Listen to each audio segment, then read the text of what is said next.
Hello friends, welcome back to our tube channel. ज्याचं नाव आहे डिअर नर्सेस आणि मी आहे तुमचा होस्ट आणि दोस्त समोर तुम्हाला टीच करतोय ऑब्स्टेटिक आणि गायनेकॉलॉजी. तर आजच्या व्हिडिओमध्ये आपण बघणार आहे what is mean by management of the first stage of the labour. जे काही लेबरची फर्स्ट स्टेज आहे त्या फर्स्ट स्टेजचं मॅनेजमेंट काय असणार आहे. मॅनेजमेंट शब्दाचा जर आपण विचार केला तर त्या कंडिशनमध्ये आपल्याला फक्त एवढं समजतं की फार्मॅकोलॉजिकल आणि नॉन फार्मॅकोलॉजिकल मॅनेजमेंट घ्यायचं, इंटरव्हेन्शन करायचे, जेणेकरून जे काही कॉम्प्लिकेशन असणार आहे ते रिस्क फॅक्टर आणि जो काही कॉज आहे डिसीजचा तो कमी होणार आहे. बट इन ऑब्स्टेटिक आपण ज्यावेळी नॉर्मल फिजिओलॉजी बघतो आणि त्या नॉर्मल फिजिओलॉजी नंतर जे काही फर्स्ट स्टेज असणार आहे नॉर्मल, त्या फर्स्ट स्टेजचं काय करायचं, मॅनेजमेंट करायचं. आता त्या फर्स्ट स्टेजचं मॅनेजमेंट करत असताना आपण मोस्टली नॉन फार्मॅकोलॉजिकल जे काही इंटरव्हेन्शन्स आहे ते कॅरी करतो. कशासाठी कॅरी करणार आहे तर जे काही मदर आहे त्या मदरला काय करायचं, प्रिपेअर करायचं for their natural birth as well as जो काही लेबर असणार त्या लेबरचं किती प्रोलॉंगेशन आहे हे आपण असेस करतो. ते जो काही प्रोग्रेस असणार आहे लेबरचा तो प्रोग्रेस असेस करतो आणि मदरचा आणि फिटसचं जे काही बिहेवियरल पॅटर्न आहे तो काय करणार आपण असेस करणार आहे. आता हे जे काही management of first stage of the labour आहे यामध्ये काही प्रिन्सिपल्स आहे, त्या प्रिन्सिपलला आपल्याला धरून काय करायचं आहे, त्याचं कम्प्लीट मॅनेजमेंट करणार आहे. सो जर आपण प्रिन्सिपल बघितले तर प्रिन्सिपलमध्ये इन्क्लूड होतं प्रिपेअर अ पेशंट फॉर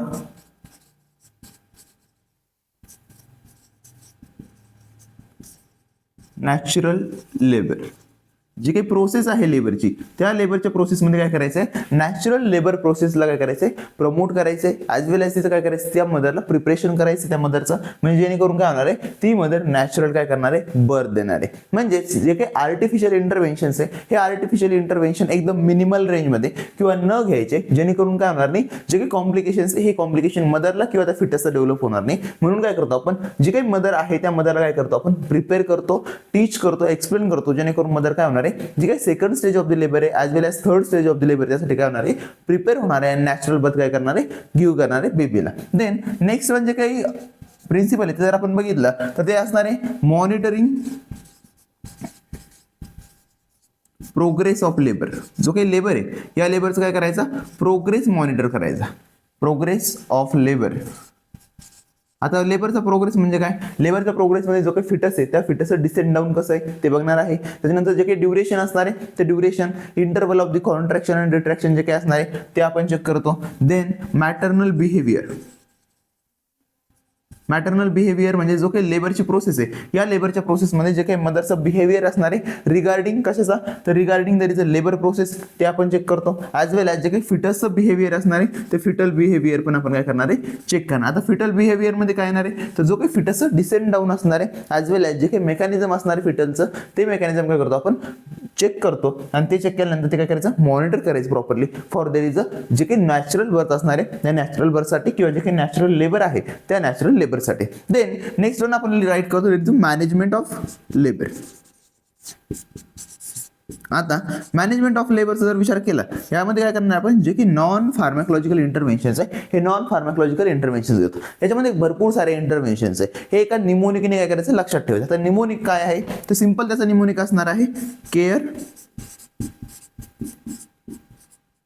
देऊ बेबी मदरला बर्थ, म्हणजे केअर देऊ बेबी मदरला बर्थ. हे सिंपल निमोनिक आहे. या निमोनिकवरून आपल्याला लक्षात ठेवायचं आहे. आता सी, जर आपण सीचा विचार केला सी वरून काय असणार आहे, केअरफुल एक्झामिनेशन. हे फर्स्ट मॅनेजमेंट असणार आहे, केअरफुल एक्झामिनेशन. आता केअरफुल एक्झामिनेशन ऑफ व्हॉट, तर केअरफुल एक्झामिनेशन कशाचं करायचं आहे, जे काही मदर असणार आहे त्या मदरचं केअरफुली एक्झामिनेशन करायचं आहे. त्या केअरफुल एक्झामिनेशनमध्ये काय इन्क्लूड होणार आहे, तर केअरफुल एक्झामिनेशनमध्ये इन्क्लूड होतं मदरची जे काही टोटल फिजिकल हेल्थ आहे या फिजिकल हेल्थला काय करायचं आपल्याला असेस करायचं. म्हणजेच काय असणार आहे, जे काही फिजिकल एक्झामिनेशन आहे ते फिजिकल एक्झामिनेशन आपण करणार आहे. फिजिकल एक्झामिनेशनच्या सोबत जे काही लेबरची प्रोसेस स्टार्ट झालेली, लेबरची प्रोसेस म्हणजेच काय, जे काही पेल्विक ऑर्गन असणार आहे आणि जे काही पेल्विक एरिया आहे त्या पेल्विक एरियाज काय करायचं आपल्याला एक्झामिनेशन करायचं, म्हणजे पेल्विक एक्झामिनेशन. जो काही पेल्विस आहे त्या पेल्विकचं काय करायचं आपल्याला टोटल एक्झामिनेशन करायचं. देन नेक्स्ट जर आपण बघितलं तर त्याच्यानंतर आपण जे काही केअर आहे ती केअर काय करणार, डिलिव्हर करणार आहे. पण त्या एक्झामिनेशनमध्ये आपण काय करणार आहे, जे काही लॅब टेस्ट असणार आहे या लॅब टेस्ट पण काय करतो, कंडक्ट करतो, जेणेकरून काय होणार आहे, जे काही मदर आहे त्या मदरचं काय होणार आहे, कम्प्लीट जे काही एक्झामिनेशन असणार आहे ते एक्झामिनेशन आपल्याला काय होतं समजतं. आणि त्यामुळे काय होणार आहे, जे काही मदरचे ऍक्च्युअल फिजिकल कंडिशन आहे ही ऍक्च्युअल फिजिकल कंडिशन आपल्याला नोट होते. सो त्याच्यामध्ये आपण physical examination, pelvic examination, lab test एवढे सगळ्या टेस्ट काय करतो, केअरफुली कंडक्ट करतो. त्याने आपल्याला समजणार आहे जे काही मदर आहे त्या मदरचं जे काही टोटल हेल्थ स्टेटस असणार आहे ते हेल्थ स्टेटस. देन नेक्स्ट जर आपण ए बघितला तर ए वरून असणार आहे ॲब्डोमिनल पाल्पेशन. Abdominal palpation. आता ॲबडॉमिनल पाल्पेशनमध्ये काय येतं, तर ॲबडॉमिनल पाल्पेशनमध्ये जे काही फिजिकल एक्झामिनेशनमध्ये आपण पाल्पेशन करतो, त्या पाल्पेशन काय करायचं, ॲबडोमेनचं करायचं. त्यामध्ये आपण चेक करतो जे काही कॉन्ट्रॅक्शन आणि रिट्रॅक्शन असणारे युट्रसचे, ते कॉन्ट्रॅक्शन अँड रिट्रॅक्शन, म्हणजे जे काही कॉन्ट्रॅक्शन आहे आणि त्या कॉन्ट्रॅक्शन आणि रिट्रॅक्शन आहे, त्या रिट्रॅक्शनचा जो काही इंटरवल असणार आहे, तो इंटरवल आपण चेक करतो. म्हणजे जो काही त्याचा ड्युरेशन आहे, तो ड्युरेशन आपण काय करणार आहे, असेस करणार आहे. म्हणजे जे काही कॉन्ट्रॅक्शन येतात, जे काही एपिसोड्स आहे कॉन्ट्रॅक्शनचे, ते एपिसोड कसे आहेत हे आपण काय करतो, असेस करतो. तेच असणारे त्याचं जे काही ड्युरेशन आहे ते. ॲज वेल एज त्याचं काय करतो आपण, जे काही फ्रिक्वेन्सी कॉन्ट्रॅक्शनची, ती फ्रिक्वेन्सी काय करतो आपण, असेस करतो. आता फक्त कॉन्ट्रॅक्शन आणि रिट्रॅक्शनची फ्रिक्वेन्सी आणि ड्युरेशन असेस करणार आहे का, तर नाही. जो काही फिटस आहे त्या फिटसचं वेलबिंग पण काय करतो आपण, असेस करतो. आणि फिटसच्या वेलबिंगमध्ये इन्क्लूड होतं जे काही फिटसचं प्रेझेंटिंग पार्ट आहे, ते प्रेझेंटेशन कोणतं आहे ते आपण बघणार आहे. आता प्रेझेंटेशन कसं समजणार आहे, बाय द रिझ पाल्पेशन, ज्यावेळेला आपण पाल्पेट करतो, जो काही प्रेझेंटिंग एरिया आपल्याला पाल्पेट होतो, जर तो वर्टेक्स असेल त्या कंडिशनमध्ये काय, बोनी लँडमार्क काय होतं, आपल्याला टच होतो. म्हणजे जो काही कॉन्केव्ह सरफेस असणार आहे, म्हणजे बेबी जो काही हेड आहे, या हेडचा जे काही स्कल आहे, ते स्कल काय होतं, आपल्याला पाल्पेट होतं. जर बेबीचं ब्रीज प्रेझेंटेशन असतं, त्या प्रेझेंटेशनमध्ये बेबीचा जो काही सॅक्रम आहे, हा सॅक्रम काय होणार आहे, आपल्याला पाल्पेट होणार आहे. आणि त्या पाल्पेशन थ्रू आपण समजून घेणार आहे जे काही प्रेझेंटेशन असणार बेबीचं, ते प्रेझेंटेशन आणि जो काही प्रेझेंटिंग पार्ट आहे, तो प्रेझेंटिंग पार्ट आपण काय करतो, असेस करतो. ॲज वेल ॲज त्याचा जो काही कॉन्ट्रॅक्शन आणि रिट्रॅक्शन जी काही इंटेन्सिटी असणार आहे, ती इंटेन्सिटी आपण काय करणार आहे, असेस करणार आहे. म्हणजे फॉर द रिझ इंटेन्सिटी पण काय करतो आपण, जे काही ॲबडॉमिनल पाल्पेशन आहे, हे ॲबडॉमिनल पाल्पेशन काय करतो, कव्हर करतो. देन नेक्स्ट जर आपण बघितला तर असणार आहे R, and R denote rest and the position. Rest and position. आता रेस्ट अँड पोझिशन म्हणजे काय, तर सिंपल, जी काही मदर आहे त्या मदरला किती पर्सेंटेजमध्ये रेस्ट द्यायची, कशी रेस्ट द्यायची, ॲज वेल ॲज कशी पोझिशन देणार आहे. सो जर नॉर्मली आपण बघितलं तर जी काही रेस्ट असणार आहे, ही रेस्ट आपण कोणाला देतो, ज्या काही मेम्ब्रेन रप्चर झालेल्या मदर्स आहे, म्हणजे जो काही ॲम्निओटिक मेम्ब्रेन असतो, ॲम्निओटिक मेम्ब्रेन काय असणार आहे, जो काही युट्रस आहे, या युट्रसमध्ये काय प्रेझेंट असणार आहे, जो काही फिटस आहे तो फिटस, आणि त्या फिटसच्या साईडने म्हणजे जो काही डेसिड्यू आहे, या डेसिड्यूमध्ये काय असतो, एक मेम्ब्रेन असतो, जो मेम्ब्रेन काय करतो, फिटसचे जे काही ॲम्निओटिक फ्लुइड आहे, या ॲम्निओटिक फ्लुइडला होल्ड करून ठेवण्याचं काम करतो.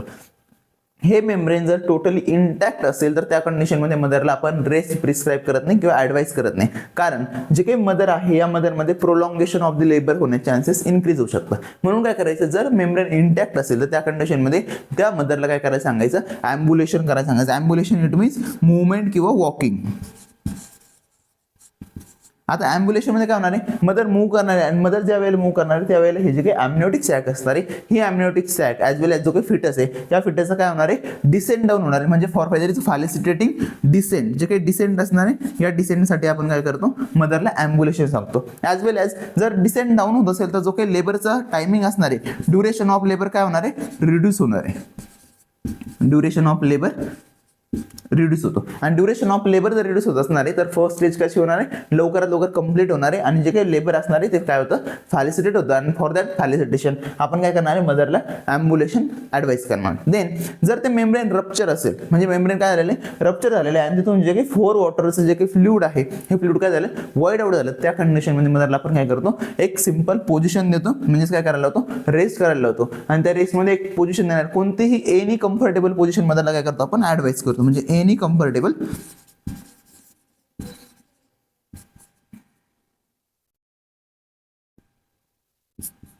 एनी कम्फर्टेबल पोझिशन, कोणतीही कम्फर्टेबल पोझिशन मदरला देणार आहे. बट जर आपण मदरला सुपाईन पोझिशन देत असेल तर त्या कंडिशनमध्ये जे काही व्हेना कॅवा असणार, त्या व्हेना कॅवाला कंप्रेशन मदरला होणार आहे, आणि ड्यू टू दॅट सुपाईन हायपोटेन्शियल मदरमध्ये डेव्हलप होऊ शकतो. सो जर ती कंडिशन म्हणजे जी काही मदरला पोझिशन आपण देतोय ती मदरसाठी जर कॉन्ट्रा इंडिकेट नसेल तर आपण ती देणार आहे. बट जर ती कॉन्ट्रा इंडिकेटेड मदरसाठी असेल तर त्या कंडिशनमध्ये आपण काय करायचं, कोणतीही अदर कम्फर्टेबल पोझिशन मदरला प्रोव्हाइड करायची. देन नेक्स्ट असणार आहे E. E for there is a enema. आता एनेमा काय डिनोट करतो, एनेमा इट मीन्स जे काही मदर आहे त्या मदरमध्ये काय करायचं, जो काही बॉवेल आहे त्या बॉवेलला काय करायचं, कम्प्लिटली एम्प्टी करायचं, एनेमा मदरला द्यायचं, म्हणजे ॲडमिनिस्टर करायचं मेडिकेशन इनटू देअर इज जो काही मदरचा रेक्टम असणार त्या रेक्टममध्ये, जेणेकरून काय होणार, मदरचा जो काही बॉवेल असणार आहे हा बॉवेल कम्प्लिटली एम्प्टी असतो. आणि जर बॉवेल एम्प्टी असेल तर त्या कंडिशनमध्ये काय होणार आहे, जे काही युट्रसचे कॉन्ट्रॅक्शन आणि रिट्रॅक्शन असणार आहे ते काय होतं, फॅलिसिटेट होतं. म्हणजे फॉर द इन्क्रीजिंग जे काही कॉन्ट्रॅक्शन अँड रिट्रॅक्शन आहे ते कॉन्ट्रॅक्शन अँड रिट्रॅक्शन. आता कॉन्ट्रॅक्शन अँड रिट्रॅक्शन कसे कशी इन्क्रीज होणार आहे, तर जर बॉवेल कम्प्लिटली फुल असेल तर त्या कंडिशनमध्ये काय होणार आहे, जो काही कॉन्ट्रॅक्शन रिट्रॅक्शन याच्यामध्ये इंटरफेरन्स येऊ शकतो किंवा ते इंटरफेअर करू शकतो बॉवेल मुवमेंट. आता त्यासाठी काय करायचं आहे, एनेमा मदरला प्रोव्हाइड करायचं आहे. ॲज वेल ॲज जर ज्या कंडिशनमध्ये जो काही बॉवेल आहे हा जर बॉवेल फुल असेल आणि during the time of labour जर तो पास होत असेल तर तिथं काय होणार आहे, कंटामिनेशन ऑफ द फिटस. आणि ते कंटामिनेशन ऑफ द फिटस काय करायचं, प्रिव्हेंट करायचं. म्हणजे for what, for there is a prevention of contamination. जे काही कंटामिनेशन असणार आहे बेबीचं, म्हणजे जो काही इन्फंट आहे त्या इन्फंटचं ॲज वेल ॲज जो काही एरिया आहे त्या एरियाचं कंटामिनेशन काय करतो आपण, प्रिव्हेंट करतो. आणि फॉर दॅट प्रिव्हेन्शन आपण काय करणार आहे, मदरला एनेमा देणार आहे. देन नेक्स्ट जर आपण बघितलं तर नेक्स्ट असणार आहे D. And D for there is a diet. मदरला काय करतो आपण, डाएट देतो. आता डाएट म्हणजे काय, तर mostly during the time of pregnancy and after their is अ जो काही लेबर असणार आहे त्या लेबरच्या कंडिशनमध्ये काय होतं, जो काही मदर आहे त्या मदर जो काही पीएच असणार आहे म्हणजे गॅस्ट्रिक पीएच, तो गॅस्ट्रिक पीएच काय होणार आहे, एकदम रिड्यूस होणार. म्हणजे जो काही पीएच असणार हा काय होतो, ऍसिडिक होतो. आणि जर ऍसिडिक होत असेल त्या कंडिशनमध्ये काय होणार आहे, जे काही ऍस्पिरेशन चान्सेस असतात, ऍस्पिरेशन काय असतं, त्या ऍस्पिरेशन इट मीन्स जे काही कंटेंट असणार आहे ते कंटेंट काय होतं, जो काही मदरचं रेस्पिरेशन आहे किंवा रेस्पिरेटरी सिस्टीम आहे त्या रेस्पिरेटरी सिस्टीममध्ये जाऊ शकतं. म्हणजे जे काही गॅस्ट्रोइंटेस्टिनल ज्युसेस आहे किंवा गॅस्ट्रोइंटेस्टिनल फ्लुइड आहे हे निघून कुठे जाणार आहे, into there is a respiratory tract. आणि त्यामुळे काय होऊ शकतं, मदरला सिव्हिअर कॉम्प्लिकेशन होऊ शकतं. आणि फॉर दॅट कॉम्प्लिकेशन ते काय करायचं, आपल्याला प्रिव्हेन्शन करायचं. आणि त्यासाठी काय करतो, जो काही पीएच असणार आहे तो पीएच आपण बनवणार आहे. ॲज वेल ॲज जे काही सॉलिड फूड असणार आहे हे सॉलिड फूड काय करतो आपण, प्रिव्हेंट करतो. म्हणजे प्रिव्हेन्शन ऑफ सॉलिड फ्लुइड. जे काही सॉलिड फूड असणार आहे हे सॉलिड फूड काय करणार आपण, प्रिव्हेंट करणार. सॉलिड फूड का बरं प्रिव्हेंट करणार, कारण मदर जो काही गॅस्ट्रिक पीएच हा ऑलरेडी रिड्यूस झालेला आहे. ॲज वेल ॲज यासोबतच काय होतं, जी काही मोटिलिटी असणार आहे, मोटिलिटी ऑफ जीआय ट्रॅक्ट, ह्या जीआय ट्रॅक्टची मोटिलिटी काय होते, एकदम रिड्यूस होते. आणि त्यामुळे पण काय होऊ शकतं, जे काही GERD gastric oesophageal reflex disease तो इन्क्रीज होण्याचे चान्सेस काय होऊ शकतात, हाय होऊ शकतं. रिगर्गिटेशन होऊ शकतं आणि त्या रिगर्गिटेशनमुळे मदरला काय होऊ शकतं, ऍस्पिरेशन होऊ शकतं. आणि ड्यू टू दॅट ऍस्पिरेशन आपण काय करणार आहे, जे काही मदर आहे त्या मदरमध्ये काय करतो, सॉलिड जो काही डाएट आहे तो प्रिव्हेंट करतो. मग मदरला कोणताच डाएट द्यायचं नाही का, तर मदरला आपण काय करतो, जो काही लिक्विड डाएट आहे तो लिक्विड डाएट मदरला देऊ शकतो, बट एकदम कमी चान्सेसमध्ये, कारण तिथे ऍस्पिरेशन चान्सेस काय होतात, हाय होतात. तर मदरला आपण मोस्टली काय देणार आहे, जे काही लिक्विड असणार आहे रिगार्डिंग वॉटर, एकदम स्मॉल अमाऊंटमध्ये आपण मदरला वॉटर देऊ शकतो during the time of labour. As well as जे काही एनर्जी ड्रिंक्स आहे ते एनर्जी ड्रिंक्स देऊ शकतो, टी देऊ शकतो, कॉफी देऊ शकतो. आणि जे काही आयव्ही फ्लुइड्स आहे आयव्ही फ्लुइड्स पण काय करतो आपण मदरला ऍडमिनिस्टर करतो फॉर मेंटेनिंग द हायड्रेशन. म्हणजे काय, तर मदरचं जे काही हायड्रेशन स्टेटस असणार आहे ते हायड्रेशन काय करायचं, आपल्याला मेंटेन करायचं. आणि हायड्रेशन मेंटेन करण्यासाठी आपण काय करतो, जे काही मदर आहे त्या मदरला काय करणार आहे, आरएल देणार आहे म्हणजे आयव्ही फ्लुइड देणार आहे. ॲज वेल ॲज जे काही लिक्विड डाएट असणार त्या लिक्विड डाएटमध्ये स्मॉल काय करणार आहे, मिल्क देणार आहे, सिप ऑफ वॉटर देऊ शकतो, किंवा जे काही टी कॉफी आहे ते टी कॉफी पण काय करतो आपण देतो. देन नेक्स्ट वन आहे आपला ई. आणि ई फॉर देयर इज अ जो काही इमोशनल सपोर्ट आहे तो इमोशनल सपोर्ट काय करतो आपण मदरला देतो, इमोशनल सपोर्ट. आता इमोशनल सपोर्टमध्ये काय इन्क्लूड होणार आहे, तर इमोशनल सपोर्ट इन्क्लूड जे काही मदर आहे त्या मदरला काय करायचं, इमोशनली सपोर्ट द्यायचा for there is a labour process, for there is a preparation of mother. जी काही मदर आहे त्या मदरचं काय करायचं, प्रिपरेशन करायचं लेबरसाठी, नॉर्मल बर्थसाठी. आणि त्या नॉर्मल बर्थसाठी काय करतो आपण मदरला इमोशनल सपोर्ट देतो. ॲज वेल ॲज मदरला काय टीच करणार आहे आपण, जो काही सेल्फ कंट्रोल असणार आहे तो सेल्फ कंट्रोल. आता सेल्फ कंट्रोल कशासाठी, तर जो काही बिहेवियर असणार आहे तो बिहेवियर मदरने काय करायला पाहिजे, सेल्फ कंट्रोल करायला पाहिजे लेबरच्या टायमिंगला. आणि तो सेल्फ कंट्रोल काय करायला पाहिजे मदरमध्ये इन्क्रीज होण्यासाठी आपण काय करणार आहे, जो काही इमोशनल सपोर्ट आहे तो इमोशनल सपोर्ट मदरला देणार. ॲज वेल ॲज जे काही बिहेवियर असणार आहे ते बिहेवियर ऍक्सेप्ट करण्यासाठी आपण मदरला टीच करणार आहे, बिहेवियरल ऍक्सेप्टन्स. आता बिहेवियरल ऍक्सेप्टन्स म्हणजे काय, तर जो काही लेबरचं बिहेवियर असणार आहे म्हणजे सिव्हिअर पेन मदरला होणार आहे आणि त्या सिव्हिअर पेनला पण मदरला काय करायचं आहे, ऍक्सेप्ट करायचं आहे. आणि फॉर दॅट ऍक्सेप्टन्स काय करणार आहे मदरला इमोशनल जो काही सपोर्ट असणार आहे हा इमोशनल सपोर्ट काय करतो आपण देतो. देन नेक्स्ट असणार आहे व्ही. व्ही वरून आपण लक्षात ठेवतो जो काही वजायनल एक्झामिनेशन आहे तो vaginal examination. Vaginal examination.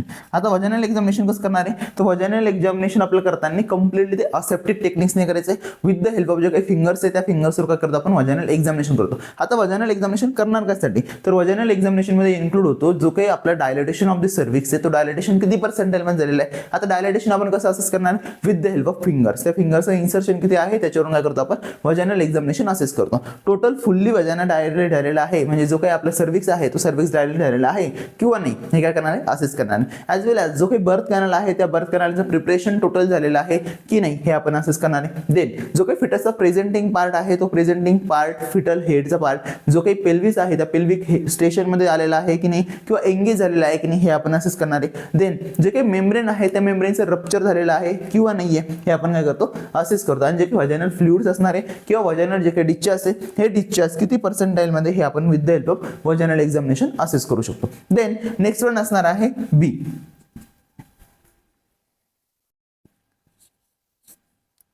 and the B for bladder. जो काही ब्लॅडर आहे त्या ब्लॅडरचं काय करतो आपण, असेसमेंट करतो. आणि जो काही मदरचा ब्लॅडर आहे ब्लॅडरला काय सांगतो, कम्प्लिटली एम्प्टी करण्यासाठी सांगतो, म्हणजे वॉइडिंग आउट द युरिन. जे काही युरिन आहे ते फ्रिक्वेंटली काय करायची, वॉइड आउट करायचे. आता जर ब्लॅडर कम्प्लिटली फुलफिल असेल तर त्या कंडिशनमध्ये काय होणार आहे, जे काही कॉन्ट्रॅक्शन आणि रिट्रॅक्शन असणार आहे त्या कॉन्ट्रॅक्शन आणि रिट्रॅक्शनमध्ये इंटरफेरन्स होऊ शकतो. आणि ड्यू टू दॅट इंटरफेअर जो काही कॉन्ट्रॅक्शन आहे या कॉन्ट्रॅक्शनमध्ये काय होऊ शकतं, चेंजेस होऊ शकतं. आणि त्यामुळे काय होणार आहे, जे काही लेबर आहे हे लेबर प्रोलॉंगेशन होऊ शकतं. देन जर लेबरमध्ये कॉन्ट्रॅक्शन आणि रिट्रॅक्शनमध्ये तो इंटरफेअर नाही केलं तरी पण त्या कंडिशनला काय होणार आहे, during the time of contraction जो काही म्युच्युरेशन असणार आहे हे म्युच्युरेशन होऊ शकतं. म्युच्युरेशन इट मीन्स जे काही युरिन आहे ह्या युरिनला तो पास करू शकतो. आणि ड्यू टू दॅट जे काही बेबी असणार त्या बेबीचं काय होऊ शकतं, कंटॅमिनेशन होऊ शकतं. ॲज वेल ॲज काय होणार आहे, जे काही चान्सेस ऑफ द इन्फेक्शन हे इन्फेक्शन चान्सेस काय होऊ शकतं, हाय होऊ शकतं. त्यामुळेच मदरला काय करायचं आहे, जे काही ब्लॅडर असणार आहे हे ब्लॅडर एम्प्टी करण्यासाठी सांगायचं, म्हणजे शुड बी एम्प्टी. जे काही फ्रिक्वेंटली एम्प्टी असणार ते एम्प्टी. जर मदरला ते पॉसिबल नसणार आहे तर त्या कंडिशनमध्ये आपल्याला काय करायचं आहे, कॅथेटरायझेशन. म्हणजे मग त्यांना सांगायचं आपल्याला कॅथेटराइज करायचं आहे, जेणेकरून काय होणार आहे, जे काही कंटामिनेशन असणार आहे हे कंटामिनेशन प्रिव्हेंट होईल. ॲज वेल ॲज जो काही असेप्टिक टेक्निक्स असणार आहे या काय होतील, फॉलो होतील. देन नेक्स्ट असणार आहे M. And the M for जे काही monitoring of the fetal wellbeing आहे ते फिटल वेलबिंगचं काय करायचं, आपल्याला मॉनिटरिंग करायचं. Monitoring of fetal wellbeing. जो काही फिटस आहे या फिटसचं काय करतो आपण, जे काही वेलबिंग आहे ते वेलबिंगचं असेसमेंट करा. आता फिटसचं वेलबिंग असेसमेंटमध्ये काय करतो, जो काही फिटस आहे त्या फिटसचं कम्प्लिटली पाल्पेशन करतो. ॲज वेल ॲज जो काही फिटस आहे त्या फिटसचं जे काही फिटल हार्ट रेट असणार आहे हे फिटल हार्ट रेट आपण काय करणार आहे, असेस करणार आहे. म्हणजे फिटल हार्ट रेटचं असेसमेंट असणार आहे. ॲज वेल ॲज जो काही फिटसचा पॅटर्न असणार आहे, प्रोलॉंगेशन असणार आहे, म्हणजे लेबरमध्ये प्रोलॉंगेशन होत आहे किंवा नाही आहे. ॲज वेल ॲज जो काही प्रोग्रेस ऑफ द लेबर असणार आहे हे प्रोग्रेस ऑफ द लेबर आपण काय करतो, असेस करतो. देन फिटस जो काही प्रेझेंटिंग पार्ट आहे हा प्रेझेंटिंग पार्ट काय करणार आपण, असेस करणार आहे. म्हणजे कोणता प्रेझेंटिंग पार्ट आहे, देन फिटस कुठपर्यंत आलेला आहे, हेड स्टेशन त्याचं तिथपर्यंत आलेला आहे किंवा नाही आहे, फुल डायलेटेशन झालेलं आहे किंवा नाही आहे, त्याच्या थ्रू काय करणार आपण, प्रॉपरली मॉनिटरिंग करणार. आता हे जे काही मॉनिटरिंग आहे हे मॉनिटरिंग आपण एकतर USG ने करू शकतो किंवा आपण काय करतो, जो काही फिटोस्कोप आहे त्या फिटोस्कोपच्या हेल्पिंग काय करणार आपण, फिटसचं मॉनिटरिंग करणार. आणि फिटसच्या मॉनिटरिंगमध्ये सगळ्यात इम्पॉर्टंट जो असणार आहे तो आहे फिटल हार्ट रेट आणि फिटल हार्ट साऊंड. जो काही फिटसचा हार्ट रेट असणार आहे किंवा हार्ट साऊंड असणार आहे काय करतो आपण, असेसमेंट करतो. देन लास्ट जो काही असणार आहे तो आहे prevention of the infection. Prevention of infection.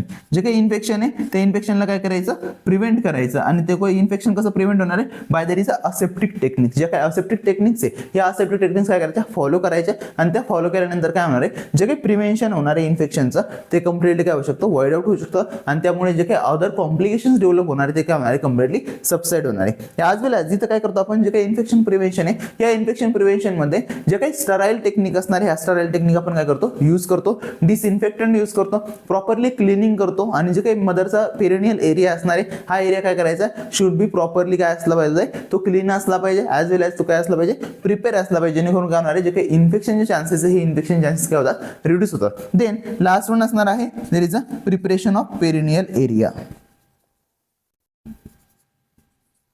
Preparation of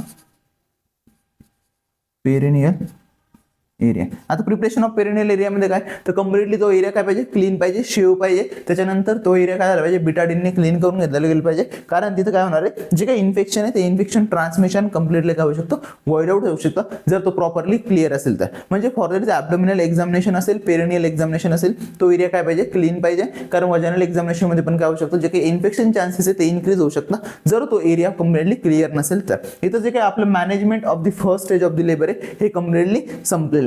ते सगळं लक्षात ठेवणार आहे आपण विथ द हेल्प ऑफ जो काही निमोनिक आहे त्या निमोनिक थ्रू, म्हणजे स्केअर देऊ बेबी मदरला पण. हे सिंपल निमोनिक आहे, या सिंपल निमोनिक थ्रू आपण काय करू शकतो, लक्षात ठेवू शकतो. सो इथं आपला हा जो काही पॉईंट आहे हा पॉईंट कंप्लीट झालेला आहे. Thank you so much.